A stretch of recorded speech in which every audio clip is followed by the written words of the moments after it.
Voilà. Et continuer, on les a continuer toujours. Nini nange ekataki. Oyo nini tomate ya mbuma. Natie na kati. Te tomate na biso. Tandika kobalola. Toujours kobalola na kobalola. Toujours kobalola na kobalola.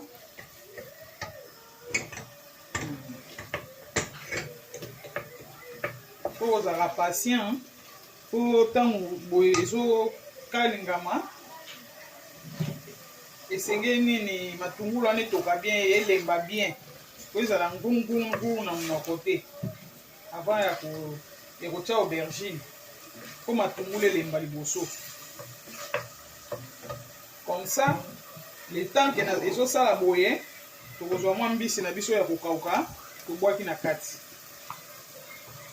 Toujours na cadre ya kobalola. Kobalola na kobalola.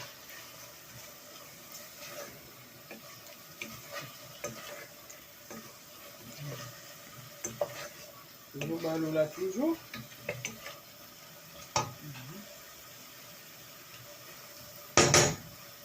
Voilà.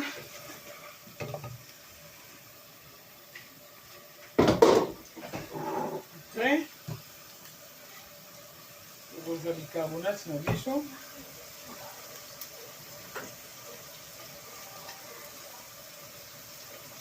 Bicarbonate na biso.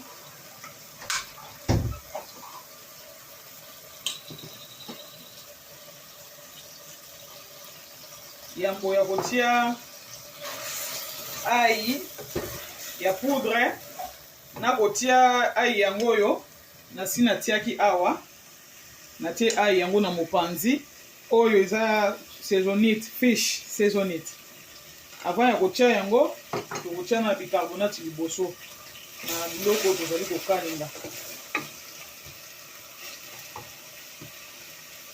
po biloko ezika te. Ça.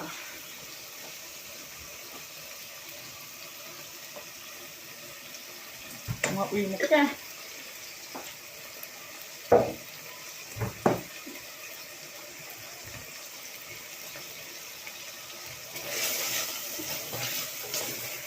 Voilà.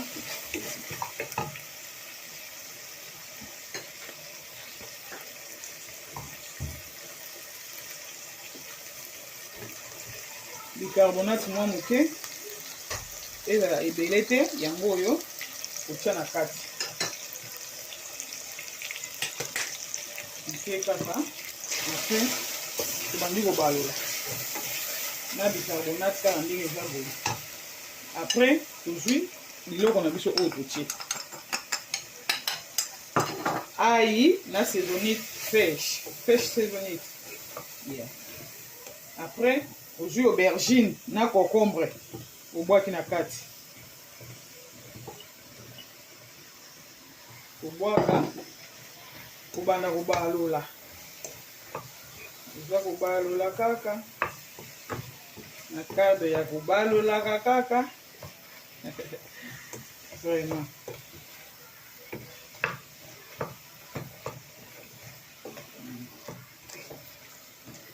Faut kobalola bien esangana malamu po nyonso ezala bien mélangé.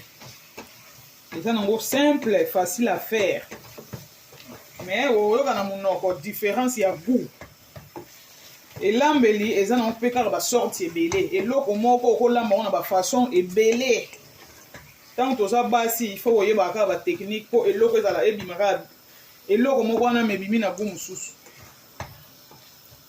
Oetango otieli papa ale abi mama oyo loboko aokima yo akende wapi. Après sikoyo tokozwa goût na biso tokotia goût na biso lutu moko ya mokie parce que eza ebele te nazwi aroma po soki natie aroma boye nakotia nanga mungwa te oyo aroma ezala deja na mungwa nakotia mingi te po mungwa pe eleka te. Voilà toza kaka kobalola se kobalola ba mama ozela te ke aubergine comme apete avant tia ndunda te fe aubergine ezala mwa libimba boye apres ozwi ndunda na biso obwaki na kati bitekuteko na français na Côte d'Ivoire babenga brombu, les feuilles de brombu. Chez nous légumes on dit seulement légumes verts. Légumes verts. Na ngala bitekuteko ndunda yango wana mo oto utilizala mingi na mo ya lingala ndunda na mo pe ya balingala son penza bitekuteko après bandi kobalola toujours kobalola toza kaka kobalola se kobalola balolaka na yo balolaka omoni ke mélanger bien avant tia mai allez ntango emélanger bien boye eza nango facile à faire ezwaka mpe temps mingi te omoni ke eza bitekuteko mais goût ekozala na munoko donc ekokitisa mpenza makwiti ya fufu malamu donc ntango ozolia ozosentir mpenza ke eza ndunda ya bitekuteko mais voilà ndenge nini ezokokita voilà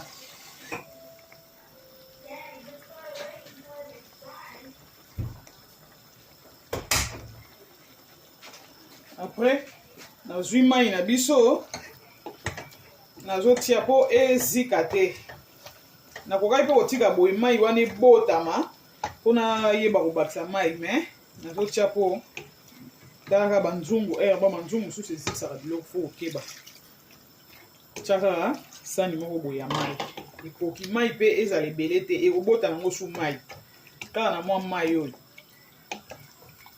ekotokisa yango mpe mingi te mwa 30 minutes kaka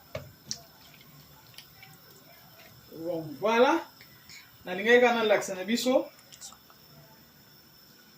voilà boape ça va voilà soki omoni ke mai eza moke eza trop nini okoki mpe kobakisa mwa mai eza nango problème te na bato balingaka supu mingi kobakisi kaka mwa mai moke donc nasepeli bamama merci nalingaki kaka nalakisa biso mwa ndunda ya aubergine na concombre peut-être nanu olia te oyoka te te mosu oliaka ndunda solo peut-être na omeka ya aubergine te na concombre meka omona ndenge ozala merci mingi bye